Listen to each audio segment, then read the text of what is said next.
কাল ছিল শনিবার। কালকের দিনটা আমি বেছে নিয়েছিলাম নিজের জন্যে।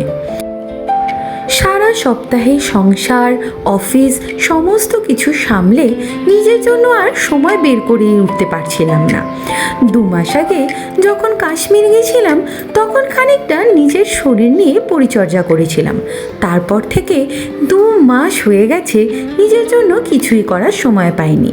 তার মাঝখানে আপনারা তো জানেনই, অফিস চেঞ্জ করা সমস্ত কিছু মিলে মারাত্মক একটা ব্যস্ততা আর স্ট্রেসের মধ্যে দিয়ে কাটছিল। তাই কাল নিজের জন্য খানিকটা সময় বের করে নিয়েছিলাম। তবে কি জানেন তো, পার্লারে যাওয়ার সময় আমার একেবারেই হয়ে উঠছিল না। সেজন্যে ইয়েস ম্যাডাম থেকে ডেকে নিয়েছিলাম একজন এক্সপার্টকে। সত্যি বলতে আমার এক্সপেকটেশন এইরকম ছিল না, কিন্তু শেষ পর্যন্ত যা দেখলাম, রেজাল্ট পেলাম অত্যন্ত ভালো। ঠিক যেন একটা মিনি পার্লার বাড়ির মধ্যে। তবে আমি বলবো, সময়ের অভাবে যদি পার্লারে যাওয়া না হয়ে উঠে থাকে তাহলে বাড়িতে একবার ইয়েস ম্যাডামকে ট্রাই করে দেখতে পারেন। দেখা হবে আবার পরের ভিডিওতে।